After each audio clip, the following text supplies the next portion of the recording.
This is a robbery for the New York Islanders as they have the opportunity to do the funniest thing ever and get revenge against the Toronto Maple Leafs for signing John Tavares by signing their star player, Mitch Marner. We're going to break it all down on this episode of Islanders Digest and really talk about whether or not this makes sense for the New York Islanders. Actually, I just realized it would not be the funniest thing ever. The funniest thing ever would actually be the Carolina Hurricanes signing Mitch Marner after he rejected a trade to the Hurricanes in exchange for Rantanen. But this would be a close second in terms of just revenge for the New York Islanders, and it would be looked down on history as a pretty funny moment in the NHL. But really quickly, before we get into that, I want to quickly mention that 74% of you who watch these videos are not yet subscribed to the channel. So if you're an Islander fan, you want more Islanders content just like this, what are you waiting for? Subscribe to the channel. Our goal is 1,000 subscribers before the NHL draft. So if you haven't already, join this Islanders community and subscribe. Now let's get right into talking about Mitch Marner. Everyone knows he is one of the most coveted free agents on the market, and it looks like, especially with the way people are talking, that he is going to be made available. And the question is, first of all, can the Islanders even sign him?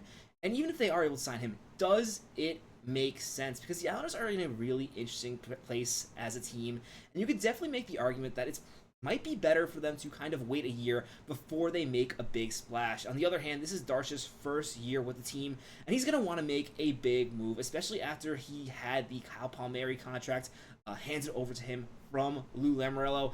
Darsh has yet to make his real impact with the team, and Mitch Marner would perhaps be the perfect fit for what Darsh was talking about in his opening press conference. He was really talking about how the type of game that he wants the Islanders to play is speed, and Mitch Marner's game is all about speed. And on top of that, he is also an incredible defensive player, which is something else that Darsh mentioned. When he says speed, he does not just mean one-way offense. He also wants there to be speed on defense, and that's one thing about Mitch Marner that does not get talked about enough. He is an incredible defensive player, and I think a lot of people, when they talk about him, especially because of his playoff failures, they consider him to be this one-trick pony in terms that he's just getting a ton of assists, and that's about it. Mitch Marner pretty much does everything you want a star player do. He scores goals.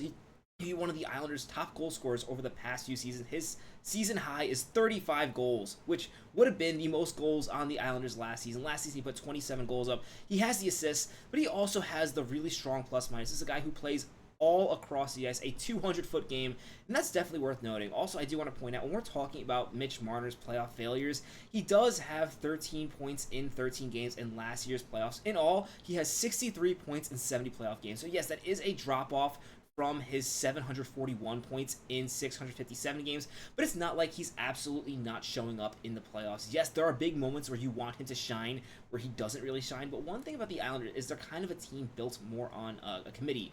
And while, yes, you'd want Mitch Marner to be your star player if you're paying him all this money, there's an argument that perhaps a big issue with the Maple Leafs is simply that they don't have the depth that you need in these big Game 7s. As much as Mitch Marner has not shown up in these games, those are really games where you want somebody to shine. And in moments for the Islanders in the playoffs, the guys who score the big goals when they matter most have been guys like Casey Cizikas. And now, I'm not saying that Casey Cizikas is going to be scoring huge goals for the Islanders in the future, but you get the point, where it's supposed to be a team built by committee, and Mitch Marner can be a huge part of a team that can make a run, and more importantly, he can get the Islanders back to making the playoffs, which is one of the biggest reasons why I think the Islanders should do anything they can to sign him.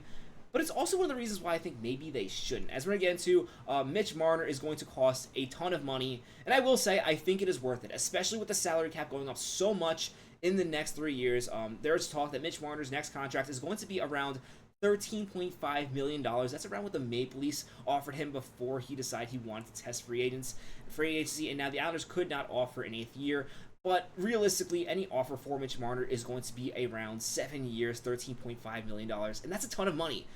It's going to be what it's going to cost, especially for a team like the Islanders, who really can't offer him instant success. I do think perhaps teams like Vegas can offer him a little less money, just knowing they are such an elite team. Also, they do have a bit of advantage when it comes to taxes, although personally I don't think that is a big factor when it comes to these signings. But that's what it's going to take for the Islanders, and money is not the issue when it comes to, let me just say that right now. The Islanders, over the next 2 seasons, in 2 seasons, they're going to have $43 million in cap space. Pretty much all their cap space right now is going to be eaten up by different players, different RFAs. The Islanders are going to have to sign But that doesn't mean the Islanders cannot sign Mitch Marner with the money they have. And the fact that they have a lot of money being freed up next season without any guys they really need to bring back, the Islanders can 100% afford to really make some cap moves to be able to bring in Mitch Marner. Just look at the Islanders' salary cap situation right now. Two names that really stand out as players who are likely going to get traded this season, or at least have the chance of getting traded this season, are Anders Lee and Jean-Gabriel Pageau. And if you add up the amount of money those two players are making, it adds up to $12 million. Now, as I said, I think the Islanders are going to eat up all their money, re-signing their RFAs, such as Holmstrom, Siplikov, Gatcomb, although he's not going to cost that much. The big RFAs are, of course, Noah Dobson and Alexander Romanov.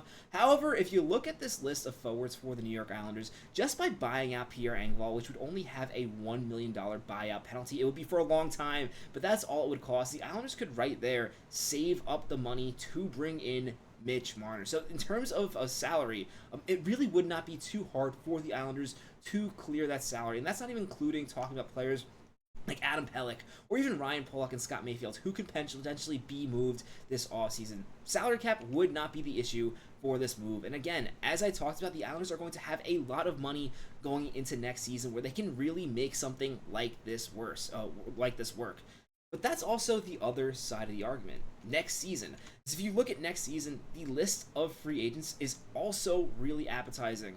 And yes, some of them aren't on this list because this is based on how much they're currently making. A lot of these guys are not going to be making this type of contract, and other players simply aren't going to be making as much.